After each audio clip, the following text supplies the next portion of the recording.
Amém? Amém. Glória a Deus. Assim diz a palavra do nosso Deus. Vede quão grande amor nos tem concedido o Pai, que fôssemos chamados filhos de Deus. Por isso o mundo não nos conhece, porque não o conhece a Ele. Amados, agora somos filhos de Deus. E ainda não é manifestado o que havemos de ser. Mas sabemos que, quando Ele se manifestar, seremos semelhantes a Ele, porque assim como é, o veremos. E qualquer que nele tem esta esperança, purifica-se a si mesmo, como também Ele é puro. Qualquer que pratica o pecado, também transgride a lei, porque o pecado é a transgressão da lei. E bem sabeis que Ele se manifestou para tirar os nossos pecados, e nele não há pecado. Qualquer que permanece nele não pratica o pecado. Qualquer que permanece em pecado não o viu nem o conheceu. Amém? Amém. Glória a Deus. Meus amados irmãos e minhas amadas irmãs, nós estamos diante de uma palavra que na sua introdução, no versículo 1 do apóstolo João, ele fala uma coisa e ele nos chama para nós atentarmos para isto. O que ele disse? Vede, irmãos, quão grande o amor que o Pai tem por nós, que nos deu o direito de sermos feitos filhos de Deus por meio do seu Filho amado.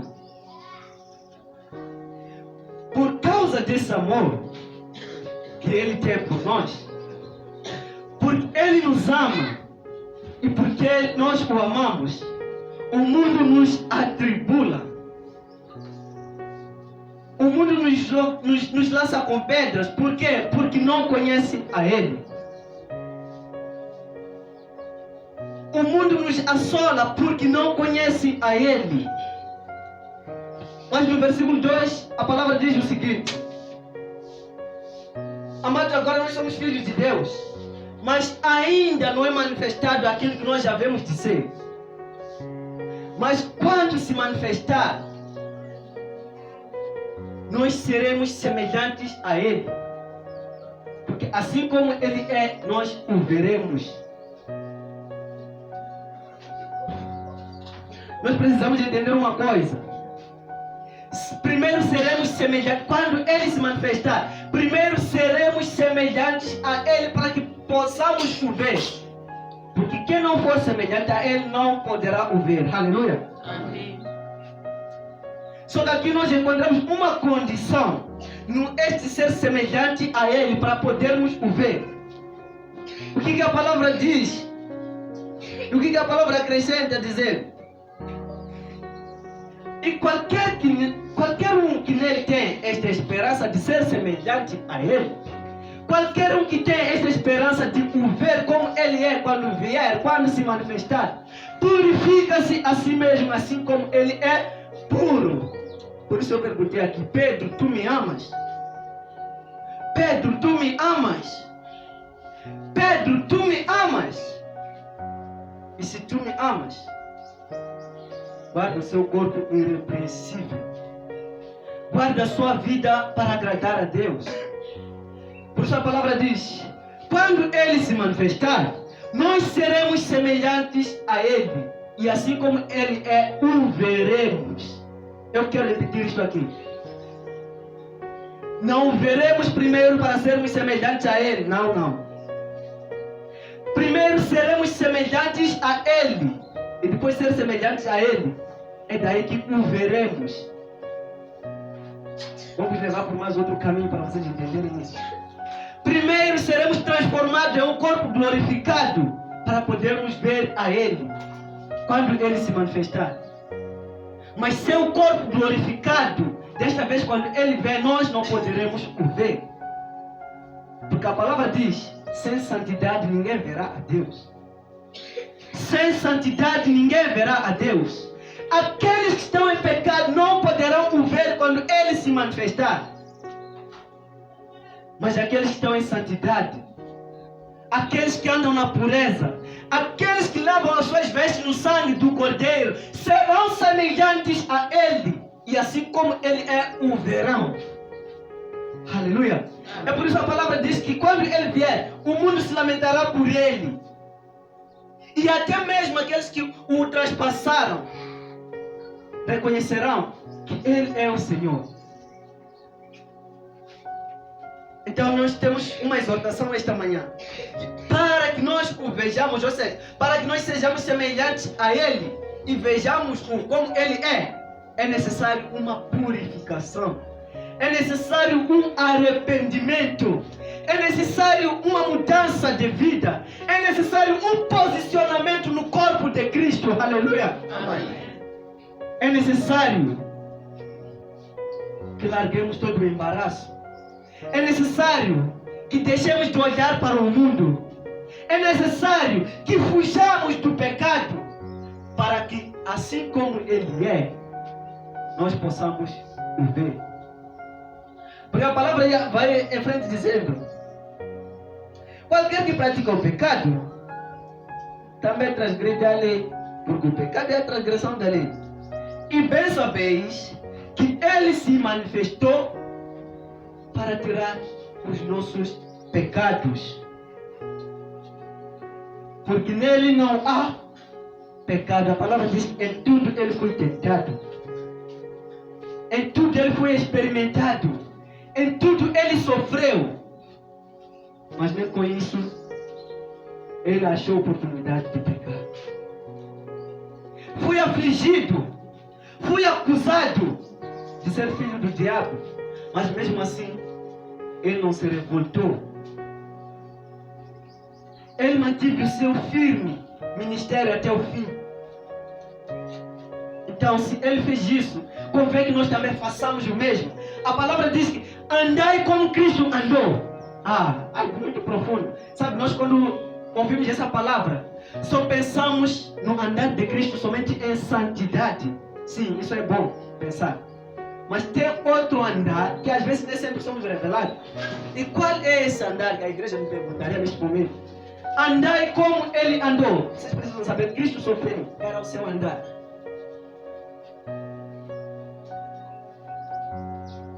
Cristo foi chamado de impostor, era o seu andar. E tem uma coisa que me espantou quando eu li a Bíblia no livro de Atos dos Apóstolos, capítulo 3, capítulo 5. A palavra diz que quando Cristo foi, os apóstolos ficaram a exercer o seu ministério. Chegaram a uma fase que eles foram presos. E quando foram presos,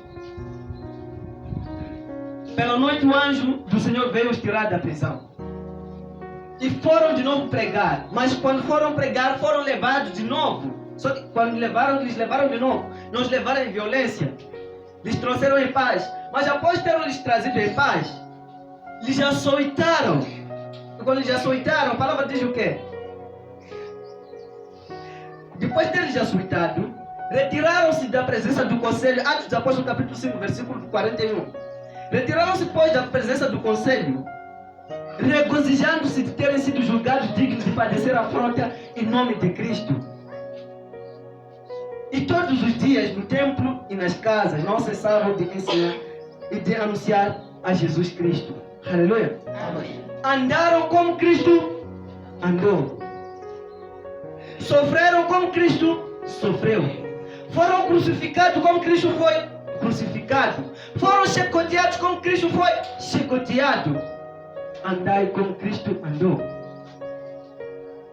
Mas só que esse andar, irmãos, não é qualquer um que pode andar como Ele andou. Porque mesmo quando nós vemos os apóstolos, no início, nem todos eles andaram como Cristo andou. Era necessário que o Consolador descesse para convencer o homem do pecado, do juízo e da justiça, para que os apóstolos, ou seja, para que os filhos de Deus, aqueles que foram comprados pelo sangue de Jesus, pudessem andar como Cristo andou. Por isso ele disse, no capítulo 14 de João, eu irei ao Pai e rogarei para que Ele vos envie outro Consolador. Este que estará convosco até a consumação dos tempos. Este que estará convosco e militará convosco a obra do Senhor. Ele, quando vier, convencerá-vos do todo o pecado. E Ele testificará do Senhor. Receberá que é do Pai e vos anunciará. E há de glorificar o Pai, porque não falará de si mesmo. Então é esse que nós precisamos ter, para que nós possamos andar como Ele andou. E como é que nós podemos ter? Arrependendo-se de todo o pecado. Crendo no nome de Jesus. A palavra diz no versículo 12 e 13 de João 1. A palavra diz que, antes disso, a palavra diz que Cristo veio ao mundo, aos judeus que eram do seu povo. E os judeus que eram do seu povo não o reconheceram. Mas no verso 12 diz: mas todos quantos o receberam, todos quantos creram na sua pregação, todos quantos creram no seu nome, foram-lhes dado o direito de serem feitos filhos de Deus, os quais, verso 13, não nasceram da vontade, não nasceram do sangue, da vontade da carne ou do homem, mas sim do Espírito, da vontade de Deus. Então é disso que nós precisamos, para andarmos como Ele andou. É disso que nós precisamos, nascer do Espírito.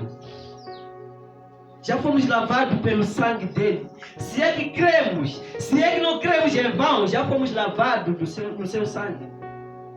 Agora o que resta-nos é nos revestir da sua armadura, para que possamos andar como ele andou. O apóstolo Paulo chega aos Éfesos e diz: vocês terão um dia mau, vocês passarão por dificuldades, mas uma coisa que vocês precisam fazer: revestir-vos de todas as armaduras de Deus, para que quando o dia mau chegar, vocês possam permanecer firmes. Então, se temos a esperança de o ver como Ele é, convém que nos purifiquemos, porque assim como Ele é puro, só há de vir levar os que se purificaram para Ele. Somente aqueles que se purificaram, somente aqueles que se prepararam para Ele, são estes que viverão na sua semelhança quando Ele vier. São estes que serão semelhantes a Ele quando Ele vier. E eles também viverão, e não só verão, viverão com Ele eternamente. Viverão com Ele para sempre. A palavra no Apocalipse capítulo 21, versículo 4 diz que Ele limpará toda lágrima e vai curar toda dor. E lá onde todos esses que se purificam vão morar, é um lugar que não haverá mais dor, não haverá mais tristeza, não haverá mais angústia, não haverá mais solidão. Eu sou solitário, vivo na solidão. Mas quando chegar esse dia, quando eu me purifiquei, eu tive que morar lá. Lá nenhuma solidão vai me apanhar mais. Aleluia! Então a palavra diz: se querem ir para lá, arrependei-vos de todo o pecado. Se querem ir para lá, abandonem os caminhos errados. Mudai as vossas veredas. Começai a endireitar o que está torto. Esta é a mensagem do Senhor. Então quem ouviu ela, eu peço que se coloque de pé no nome do Senhor Jesus. Andai como Cristo andou, para que possais ser semelhante a Ele e possais viver como Ele é. Andai como Cristo andou, para que possais ser semelhante a Ele e para que possais viver como Ele é. Andai como Cristo andou, na santidade, na aflição, na alegria, na tristeza. Ele sempre foi filho de Deus. Ele não mudou o rumo por causa da aflição, não mudou a posição por causa do confronto do mundo. Então quem sabe neste momento que alguma vez perdeu a posição porque o mundo o confrontou. A palavra diz que no mundo tereis aflições, mas tende bom ânimo, porque eu venci o mundo, diz o Senhor. Mas neste momento, todo aquele que perdeu, alguma vez perdeu o chão, perdeu a firmeza por causa do confronto e das dificuldades, e reconhece que não tem andado como ele andou, neste momento é convidado a clamar pela misericórdia de Deus, a clamar pelo perdão dos seus pecados, a clamar para que seja revestido pelo poder de Deus. Aleluia. Então eu peço à igreja que possamos orar neste momento.